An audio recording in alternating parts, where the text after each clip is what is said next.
welcome to Car Tracks. Now today I join you on a rainy day at the Hack Green secret nuclear bunker. So what we're going to do is wait until the rain subsides a little bit and have a look around. I can see a jet provost there, some Japanese car over there.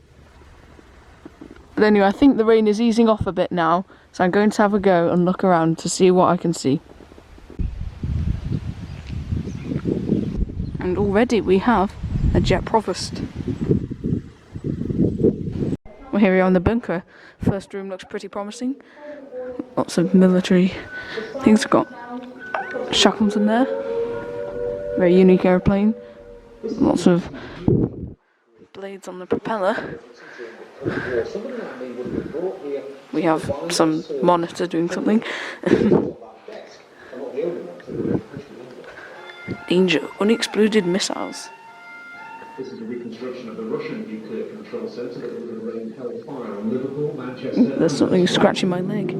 There's a room that simulates the moment the bomb drops. Is it the guard cat? I'm not sure what this is actually.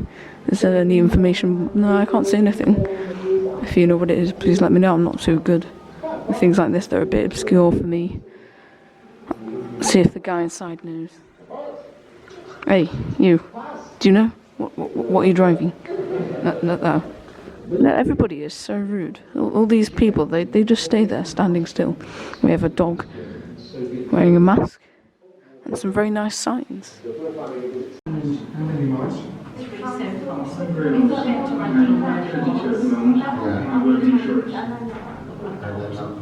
an observer in the headquarters building, which means I fill a variety of roles as needed. As an observer, I attend weekly training meetings, which occupy about 4 hours a week. Occasionally there are exercises on weekends, perhaps 2 or 3 a year. We train for a job we hope we'll never have to do, which is stopping the effects of nuclear weapons. Second room now, this will be very important, judging by how hard he's working. So on here is a map of all things you can see. Obviously for Yorkshire, room up there. So should there be a nuclear attack, and that was a proper risk in the sort of 60s, 70s, known as the Cold War, they would use this map to calculate where the radiation would go, because obviously you drop a nuclear bomb, there will be a huge radiation cloud, i.e. Chernobyl. That was a nuclear plant, created a huge radiation cloud, and you could see how far that spread. So you wouldn't want that. You wouldn't want people being exposed to that in this country. So what they'd do is they'd probably evacuate. But this would be a way of calculating where the radiation went, and then sorting out who to evacuate or where to go. So this is an observer called more of an earlier era, World War II. Nice clock up there. You can see the arrow on those binoculars. If you watch my war memorabilia video, you will know everything that I know about War Department things and why that arrow is significant. Lots of radio communications equipment. Nice military aircraft recognition book. Got a couple of those. Paper memorabilia here. Stay at home. We've heard that a lot recently.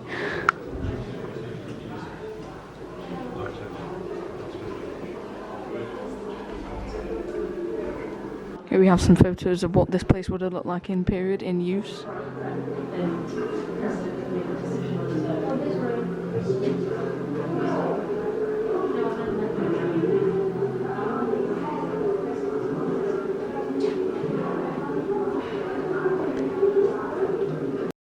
So nuclear war was a real threat in the 60s, 70s. So this would be what a residential area would look like before. Then anywhere within 5 to 6 miles would end up looking like that. And here we have shopping area. Some nice cars on there. And then 45 miles, you can see the destruction. And then centre of city, 3 to 4 miles. Various communication tools here. I wouldn't mind a few of those. So some of these things could be War Department. I believe that was up to 1964, 1965.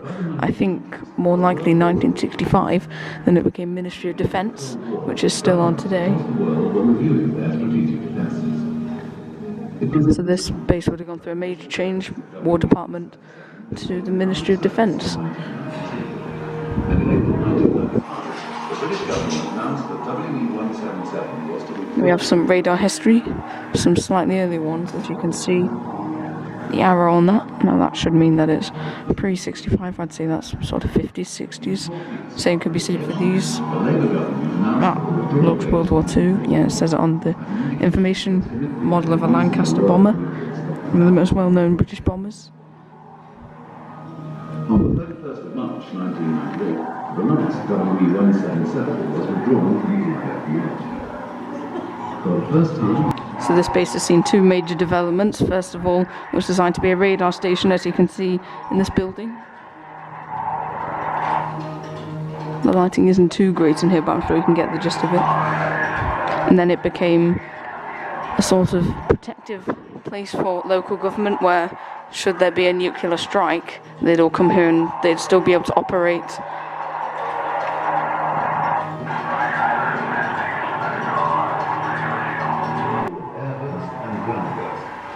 Deployed either ballistic or the target. As a naval weapon, it could operate in a dead bomb zone. WW177 was the number 2. So this is a Russian radar suit, and radar produces a harmful high-frequency radiation, so if an engineer worked close to working radar, he would be fried. Fried to death was the known saying for it, just like working in a microwave oven. Now if you look closely, it's got actually copper in it. It has a fine copper thread in it, so that when connected to an earthly, the suit would afford some protection to the engineer who was working on the live radar equipment. So a very interesting solution, not quite sure how effective it was. Still very interesting. The company is destined to play a vital role for the next 36 years. 3 versions of the weapon were produced. In order to maintain an effective regional deterrent until the deployment of Polaris in 1968, the government gave priority... Now the concern for nuclear attack was so great that people even had gas-proof tea containers.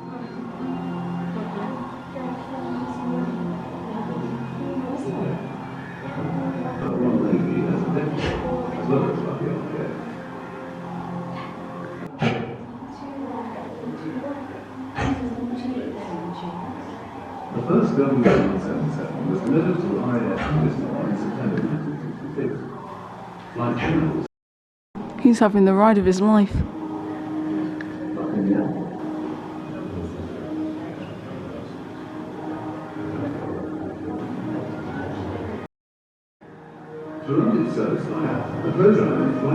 This is a very unique suit, once again, of Soviet origin, a heat-resistant suit.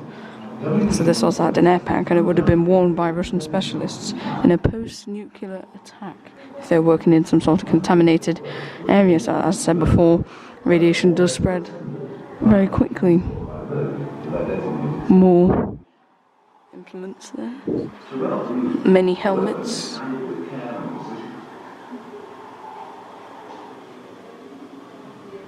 Every procedure being carried out in line with detailed written instructions. And these are civilian radiation suits. So in the 1980s, Civil Defense Supply, the company, sold radiation protective suits to families. Not sure how effective anything like that, or that it actually is. And the other one we've seen just before. Soviet Enigma machine, 50s, 60s, which would take 3 people to operate it.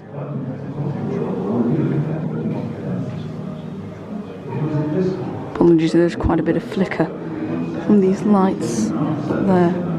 Yep, that's very flickery. Anyway, that's a very nice and complicated machine. Let's see what else we got.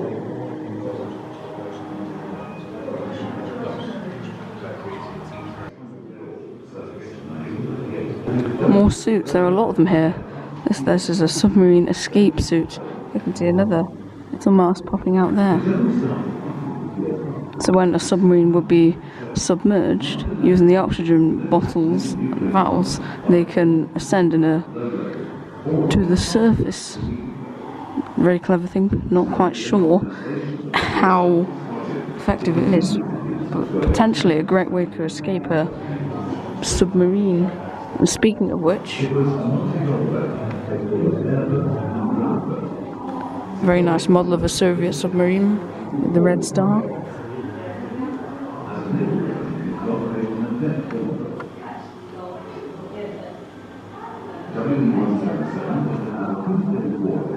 Now, if you like this sort of thing, Cold War military memorabilia, if you find yourself in the sort of Nantwich area, please make sure to check this place out. Pretty well signposted. We've managed to find our way to it pretty easily. It's just a fantastic collection of militaria, memorabilia, even such things as missiles, all these suits. Definitely recommend it. It's a fantastic little setup here. Now, I don't actually know how big it is. I'm told that it's quite an extensive complex. I'll make sure to show you guys all that. But yeah, please check this place out if you find yourself in the Cheshire area.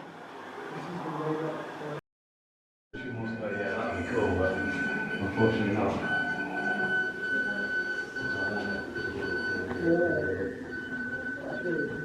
Very cool.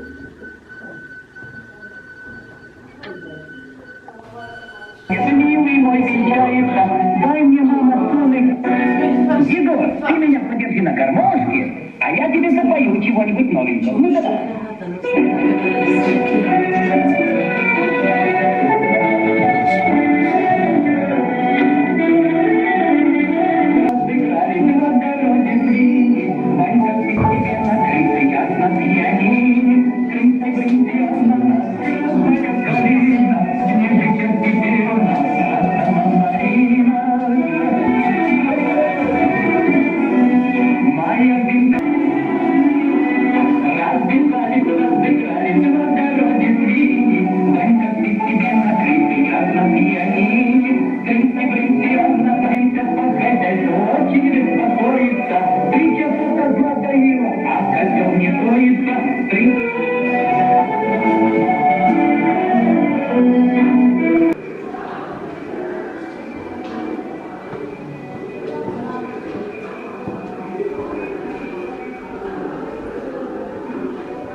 Right then, so this room is known as the plant room. Now, this room would control all the life support equipment such as air. Obviously, after a nuclear attack, you don't want to be really going outside and breathing in that air because it could be at risk of contamination. Now, there will be 160 people in here. So this is where all the air would be filtered so that it would be safe for the people inside to breathe.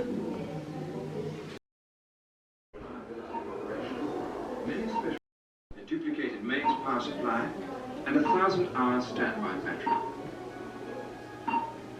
The lines to both speech and siren receivers are automatically tested every 6 hours, and the siren receivers themselves are automatically tested from the CCP every 6 hours.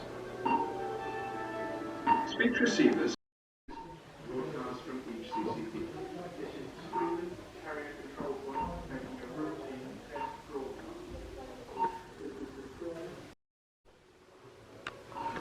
So we are currently in the commissioner's room, which is sort of the person who controls everything. The king of the base. This room here is known as the briefing room, where the heads of departments would discuss what to do in the event of a nuclear attack, such as delivering supplies to people, and just general things like that. That's a nice map there. I like that board there. So this would be in the event of attack. Some very important decisions could have been made here. Thankfully there never was an attack, but should there have been, I'm sure this room would have been in use.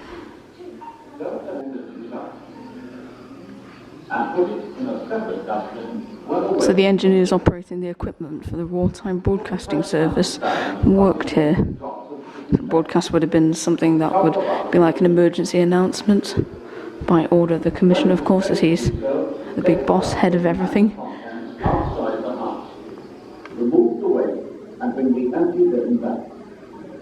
If the commissioner needed to speak to survivors directly, he would broadcast from the studio, so television wouldn't work, so they'd have to use radios. You can see all this radio equipment here. after the event of a nuclear strike, this is where he would have broadcasted news. People in this base would have been able to live up to 3 months in here, completely on their own. So that's why we need a large supply of water. This is where the communications officer would have been. You can see all the equipment here. All looks so outdated now, doesn't it?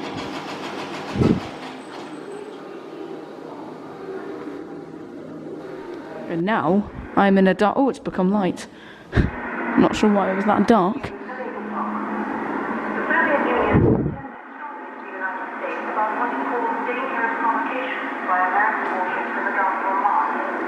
More radio transmitting equipment. So this would be helpful to use for, as I said before, the announcement to survivors from the commissioner. This is where the bunker's internal telephone exchange would have been. Looks like a fairly complicated job.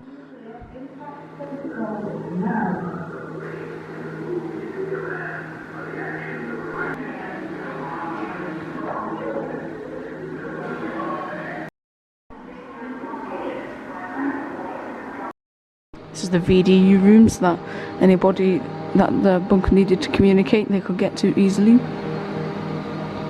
And that would be the emergency communications console there. All this old equipment looks so old, but at the time it would have been state of the art.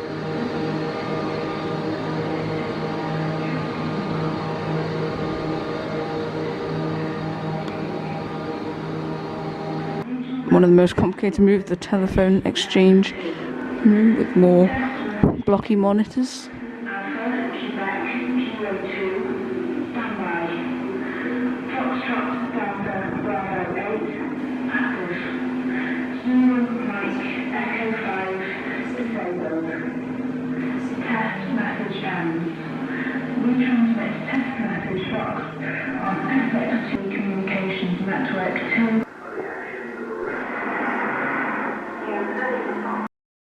I do apologise for flicker, but I just wanted to say what a fantastic setup this is.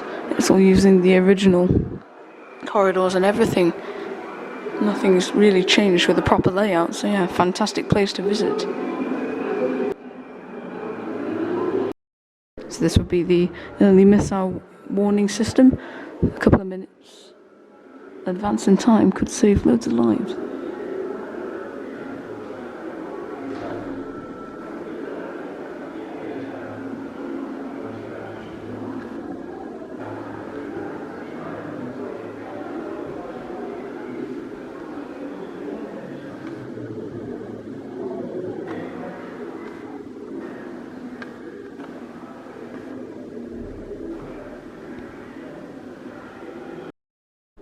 Here we have find and rescue, colourful buttons.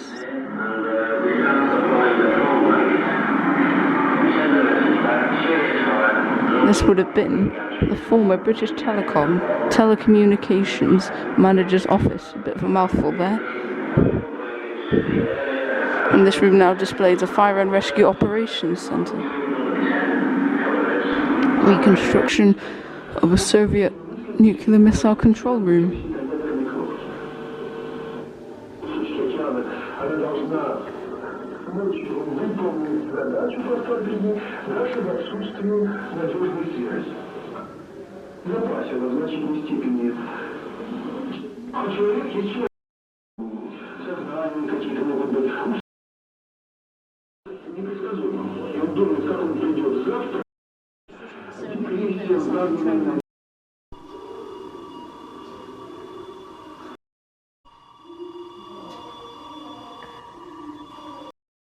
This is the female dormitory that would sleep 15 women. You can see one asleep in the corner.